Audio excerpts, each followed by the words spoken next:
So guys welcome है आपका wave of wrestling के एक और एपिसोड में। और सबसे पहले हम बात करेंगे रॉक के बारे में। अब रॉक को लेकर एक बहुत ही ग्रेट न्यूज़ सामने आई है। मीका रोटुंडा जो उनकी सिबलिंग है ब्रे वाइट की, उन्होंने कंफर्म किया और थैंक यू कहा है रॉक को, जो इतने ज़्यादा बेकार टाइम में भी उनके पूरे फैमिली को रॉक ने सपोर्ट किया, उनके घर पर ग्रॉसरी और मील्स को डिलीवर किया।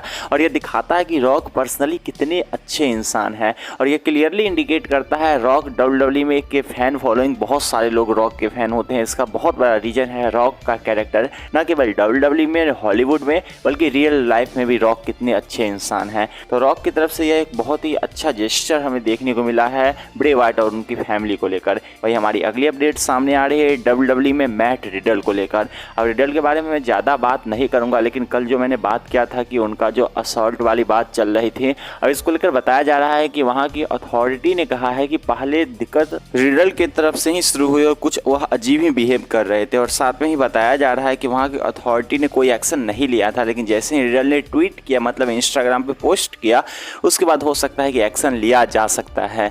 लेकिन इसको लेकर अब WWE खुद ही इन्वेस्टिगेशन कर रही है और क्या कुछ डिटेल सामने आएगा उसके बाद ही इसके बारे में ज़्यादा कह सकते हैं। क्योंकि रिडल की बात की जाए तो उनका पीछे भी प्रीवियस हिस्ट्री भी काफ़ी ज़्यादा कॉन्ट्रोवर्शियल रहा है। बहुत सारे टॉपिक में वो बार बार सस्पेंड हो चुके हैं। इसके बाद हमारी अगली अपडेट सामने आ रही है रेटेड आर सुपरस्टार एज को लेकर। और एज के WWE रिटर्न की बात की जाए तो वो तो पता नहीं, लेकिन AEW में कब वह रिटर्न करने वाले हैं। तो जिम रॉस ने इसको लेकर बात की और बताया कि देखो अभी तक कोई ऐसी रिपोर्ट सामने नहीं आई है कि एज और AEW का कोई कॉन्ट्रैक्ट डील चल रहा है या फिर बात आगे बढ़ी है। लेकिन यदि वह AEW में आते हैं तो यह बहुत बड़ी बात होगी। मतलब अभी तो करेंटली AEW और एज के बीच कोई ऐसा कनेक्शन सामने नहीं आ रहा है, लेकिन हमें यह भी देखना होगा कि क्या CM पंक के इंसिडेंट के बाद एज अभी भी AEW में जाना चाहेंगे। क्योंकि एज अगर AEW में जाकर अपना कैरियर एंड करना चाहते हैं तो वो किस तरीके से एंड होने वाला है यह एज को भी पता नहीं चल सकता है। क्योंकि CM पंक के साथ जैसा हुआ वो किसी के साथ भी हो सकता है। अब यहाँ पे कोई ये ना बोले कि उसमें गलती CM पंक की थी, गलती CM पंक की थी, लेकिन कैरियर पे तो इम्पैक्ट पड़ ही जाता है।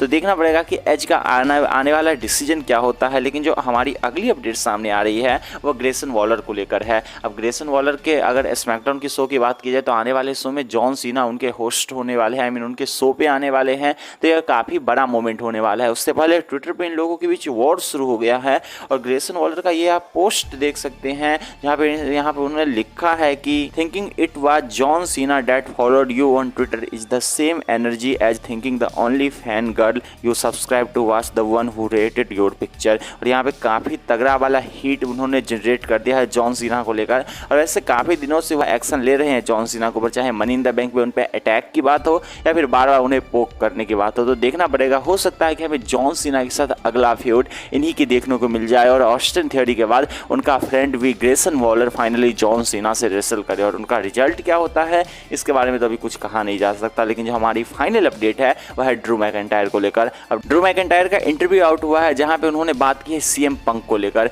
स्पोर्ट्स कीटा की तरफ से पूछा जाता है कि CM पंक के साथ मैच को लेकर आपका क्या कहना है। इस पर ड्रू मैकिंटायर का रिप्लाई आता है कि देखो मैंने CM पंक के बारे में बहुत सारे इंटरव्यू देखे हैं और मैंने पता किया है कि वह काफ़ी कॉन्ट्रोवर्शियल है, बहुत सारे कॉन्ट्रोवर्सी कर चुका है। तो ज़्यादा मैं इस पर कमेंट नहीं करना चाहता हूं, क्योंकि ये जो डिसीजन है ये इंटरनल होने वाला है। इसमें मेरा कोई हाथ नहीं होने वाला है कि CM पंक WWE में आएंगे नहीं आएंगे, मैं रेसल करूंगा, लेकिन मैं इस पर ज़्यादा कुछ कमेंट नहीं करना चाहता हूं। तो अभी जो मैक्सिमम WWE के सुपरस्टार है पब्लिकली CM पंक के बारे में कोई कमेंट नहीं कर रहे हैं। और वैसे भी बहुत मुश्किल है कहना CM पंक को WWE में लाना एक आसान डिसीजन कभी भी नहीं होने वाला है। क्योंकि CM पंक के पास्ट को देखा जाए और करंटली यदि उनका AEW के कंडीशन को देखा जाए तो देखना पड़ेगा कि क्या ट्रिपल एच एक बोल्ड डिसीजन लेते हुए CM पंक को लाते हैं। क्योंकि अगर नहीं भी अगर अब तो CM पंक और ट्रिपल एच की बात की जाए तो एक एंडेवर भी बीच में बहुत बड़ा रोल में आ सकती है। क्योंकि कंपनी अब ऑफिशियली मर्ज होने वाली है अगले वीक तक, तो वहाँ के बाद उनका डिसीजन फाइनल होने वाला है। और यदि वह चाहते हैं लाने के लिए तो किसी के मायने नहीं रखता है कि कौन चाहता है आए ना आए, लेकिन वो CM पंक फाइनली हमें WWE में देखने को मिल सकता है। लेकिन अभी यह बहुत दूर है। इसके बारे में आपका क्या सोचना है कि क्या CM पंक को WWE में लाना चाहिए? इसके बारे में अपने थॉट को कमेंट सेक्शन बता सकते हैं। साथ में अगर आपको यह वीडियो पसंद आया तो वीडियो को लाइक करके चैनल को सब्सक्राइब कर ले, साथ में बेल नोटिफिकेशन को ऑन कर लें। And see you guys again in my new video.